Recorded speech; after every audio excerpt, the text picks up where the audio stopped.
tuyang tigdadalaganan, minsan may mga aksidenteng dahi ta inaasahan. Arog na sanakan mga ayam na minsan minadaralagan, mayong direksyon, nagbuburukadan, mga nakabuhi, na minsan iyo ang nagiging dahilan kang aksidente asin kagadanan. Maluwag pa sa bahaging ito ng Aguinaldo Highway sa Dasmariñas, Cavite. Isang aso ang patawid. Maya-maya, may paparating na motorsiklo sa kabilang linya. Bumangga ito sa aso. Sumemplang ang rider habang bumagsak ang aso. Sugatan naman ang isang rider sa Alcantara, Romblon na sumemplang matapos masalpok ang tumatawid na aso. Nagtamo ng sugat sa ulo ang rider na si Mon Alver Mortel. Nagkabanggaan ng 3 sasakyan matapos biglang mapapreno ang kotseng nasa harap. Muntik kasi nitong masagasaan ng isang aso. Bago ang banggaan, muntik ding mahagip ng isang tricycle ang tumatawid na aso. Sigun sa datos, kadakulo ng aksidente ang nangyari sa tinampo na ang dahilan ang satuyang mga atama na ayam. Pero, si Isay talagang dapat basulon. Si Isay ang dapat managot. Paano ta masusolusyonan ang problemang ini? Ako po si Yulini Tuliano, apelyido, tagadigdi sa San Rafael, Lagunoy. Kang November 26 po ning Bangge, habang ako po nagmumotor pasiring sa Salog Kuta. Ngunyan po, pag abot mining San Roque, malinig po ang tinampo, mayo ning ayam ni minsan saro kong nahiling. Bigla pong may ayam na nagdalagan, nagbalyo sa tinampo, dahil na po kumakaprino dahil alanganin ng maray. Nabangga ko po ang ayam. Basta na malayang ko po, nakahigdan ako sa tinampo, naantugan ako kang motor ko. Kaya, ang masasabi ko po ngunyan sa may mga ayam, sana po kung igwamang kitang ayam, kung mapapwede ako danta, o kaya kulungon para daay na po maka-arog aning makadisgrasya. Ta ako po, poon pang November hanggang ngunyan daay pa po kung nakakalakaw. Gatok pa po ang sakuyang tabay. Kaya dakula pong pilay sa muya, lalo na po ang aki kong matoa. May diferensya asikasuhon. Kaya minsan makaproblema ta. Pigkakarigos ko po yan. Pig sa sanglian. Dahil ko na po magibo. Si agum ko permi man pong bisita kung dahil maghanap buhay. Paano man po kami makarakan. Sana po, pundo na po na dahil nang may magbarasay-basay ning ayam sa tinampota. Kadakol na pong maray ang nangyayari na ang iba nagkagaradan. Kundi sabi ko nga ni, siguro, pigdyusan pa man ko na daay pa kung magadan dahil igwa po nga ni kaming aki na asikasoho na may diferensya. Ako po si Francis Inon. Kang September 20, 2023, na-aksidente po kami sa Barangay Buklod, kang ayam. Pasiringon po kami di sa gawa. Sa pag-abot mi sa Buklod, biglang nagbalyoan sarong ayam na nakulaon. Saka iiwas ko mangkuta, tinamaan manggaray. Kaya na-aksidente kami. Natusokan sa kuyang bitis kang preno kang motor, patumba kami mag-agom. Pasalamat ang ganit si agom, nakabuhat tulos. Ako dahil makabuhat na nakapadum so tungtungan kang preno kang motor sa tabay ko. Halos 2 months akong dahil nakalakaw. Hali sa Mother Seton, inopera kami sa Mother Seton. Ako pala inopera sa Mother Seton. 2 days man lang kami. Kaso halos 2 bulan na dahil nakalakaw. Papila-pila kan lugad. Kaya po sa gabos na may mga sadiring ayam, lalo na dyan sa highway ang highway kaya, agihan talaga kan mga motor, tinampo yan eh. Dapat ang mga ayam nakakulong o kaya gakudan man kan may sadir, responsable nindaman yan, sadir nindang ataman. Kadakol na mga kababayan kadakol na mga tao ang nalalaog sa peligro ang buhay dahil sa kawaraan taning disiplina. Dahil sa daig kita tatao kung paano ang tamang pag-ataman kan sa tuyang mga ayam. Anhapot, igwa daw isinasagi mong tamang aksyon ang sa tuyang gobyerno manunungod sa problemang ini. We have an ordinance mandating, bako pong obliging, kundi po mandating all dog owners to have their dogs registered. Iya po ang obligasyon ninda na iparehistro po ang sa indang mga ayam. Penalty po na 2 2,500 po.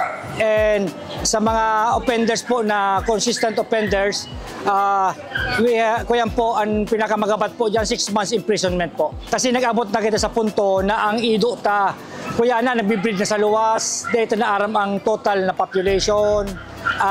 Garo po itong irresponsibility, garo yun na po ang normal.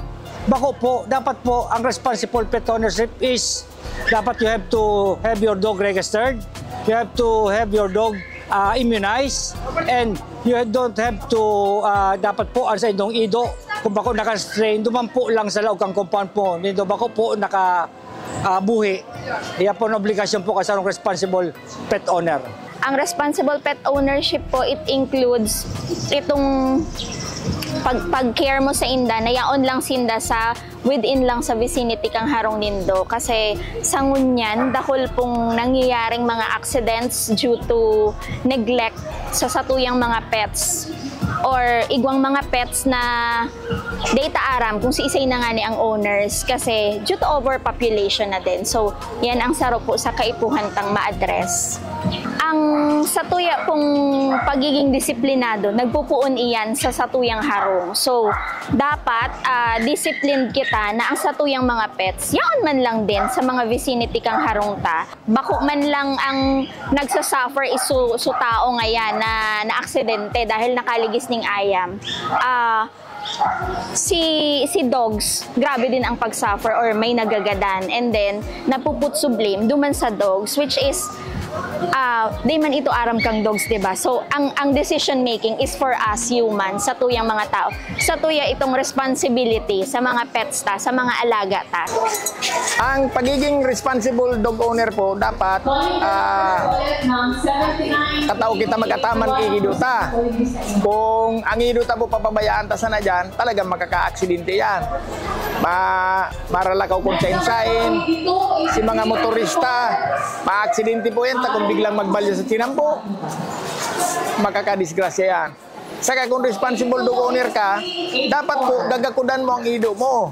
Dakudan mo po ang ido mo, tangarig day yan makapirwisyo.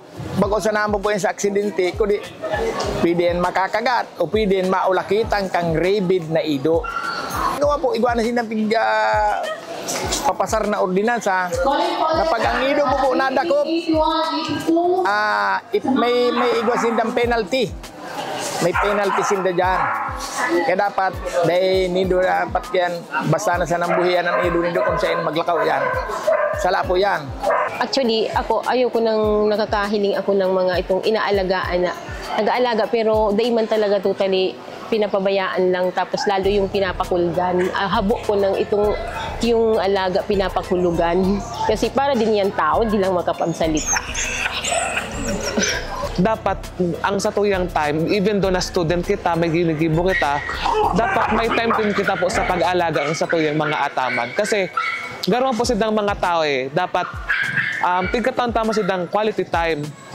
And sa part ko po talaga as bilang student, gabi pong mga tig-arasikaso, di ko po nahali sa diri ko na mawara sa time ko para sa ayam ko. Kasi itong pagmamahal ko po sa ayam ko, itong gabi man po talaga. Kasi kung ano po sa tinaw ko sa iya, iyan po ibabalik ang ayam ko.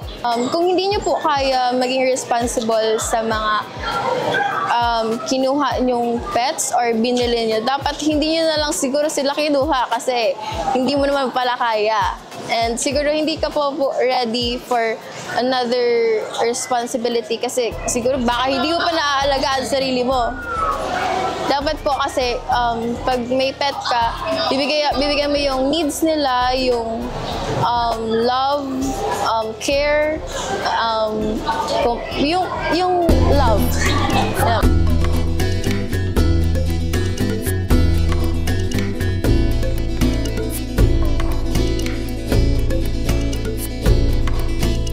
Sa simple as in tamang pag-ataman kan satuyang mga ayam, sigurado ligtas ang satuyang mga tinampo asin maiiwasan ta ang mga disgrasya sa maarabot na panahon.